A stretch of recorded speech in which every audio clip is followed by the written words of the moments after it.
Bayangkan sebuah perusahaan vintage besar kehilangan ratusan miliar dolar. Laporan keuangannya dimanipulasi, transaksi fiktif terjadi ribuan kali. Lalu ketika polisi datang untuk memeriksa, yang ditemukan hanyalah sebuah server dan ratusan bahkan ribuan baris kode. Tidak ada manusia yang menekan tombol dan tidak ada manusia yang ada di tempat itu. Yang melakukan semuanya adalah artificial intelligence.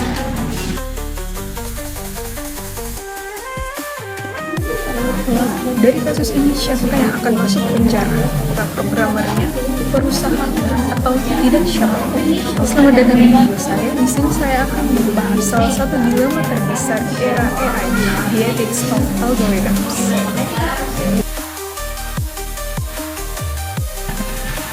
Sebelum kita masuk ke kasusnya, kita harus paham dahulu seberapa jauh AI sudah masuk ke dunia keuangan.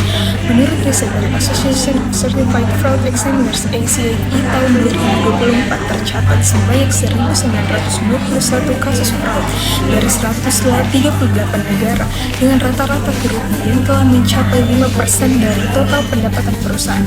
Banyak dari kasus ini kini melibatkan teknologi AI.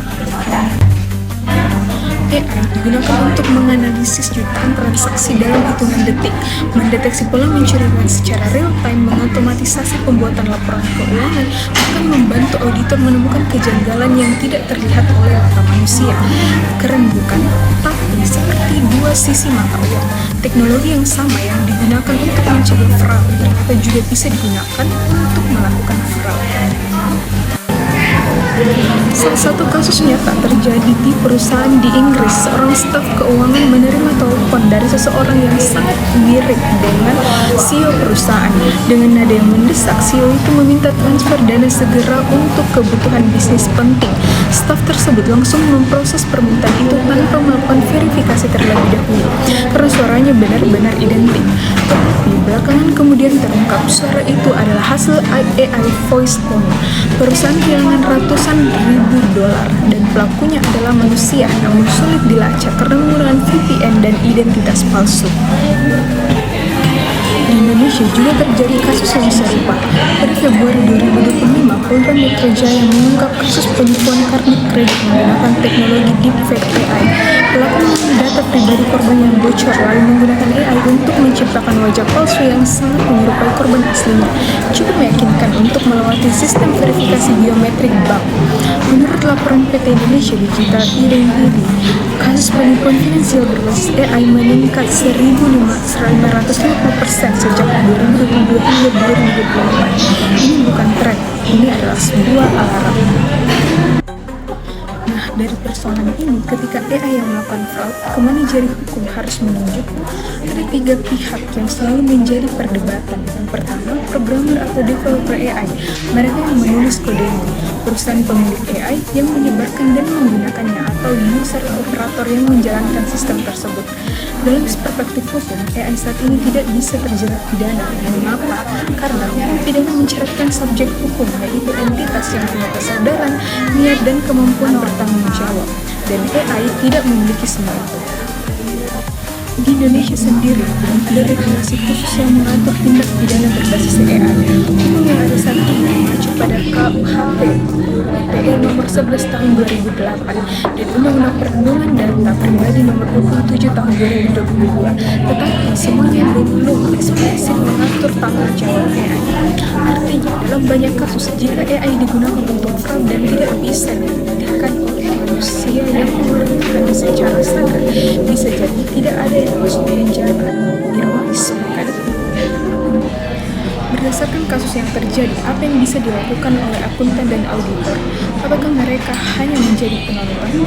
Justru sebaliknya, di era seperti ini, akuntan bukan cuma pencatat angka, mereka adalah penjaga integritas. Ada tiga peran penting yang tidak bisa digantikan oleh AI dalam hal ini. Yang pertama, skeptisisme profesional, mempertanyakan anomali yang bahkan tidak terdeteksi algoritma. Kemudian tanggung jawab etika, memastikan sistem AI yang digunakan perusahaan tidak disalahgunakan. Dan keberanian untuk melaporkan jika ada yang tidak beres, seperti kasus yang terjadi tadi. Faktanya justru seorang pelapor manusia yang membongkar fraud di kasus, bukan sistem AI lain. Ini membuktikan bahwa teknologi secanggih apapun tetap butuh manusia yang beretika. Dari banyak kasus yang terjadi ini, dunia membutuhkan beberapa hal secara bersamaan. Yang pertama, regulasi AI khusus di sektor keuangan. Kemudian AI governance framework, standar etika dalam pengembangan dan penggunaan AI. Audit berbasis AI yang transparan, yaitu algoritma harus bisa diaudit, bukan black box. Kemudian literasi digital untuk akuntan, bagaimana memahami cara kerja AI bukan lagi opsional. Kemudian perlindungan terhadap pelapor yang lebih kuat agar mereka berani untuk melaporkan berbagai kecurangan atau berbagai fraud yang dilakukan oleh AI. AI adalah sebuah alat sama halnya seperti pisau, dapat kita gunakan untuk memasak dan dapat digunakan juga untuk melukai. Tergantung bagaimana manusia menggunakannya di belakang. Maka pertanyaannya bukan lagi seberapa canggih AI yang kita gunakan, namun seberapa beretikanya kita dalam menggunakan AI. Karena pada akhirnya di balik setiap algoritma tetap ada manusia yang harus bertanggung jawab, dan itulah mengapa profesi anggota dengan etika, integritas, dan skeptisisme profesional tidak akan pernah digantikan oleh mesin. Baik, itulah dia video pemaparan saya mengenai The Ethics of Algorithms. Mohon maaf apabila ada kesalahan kata. Sekian dan terima kasih.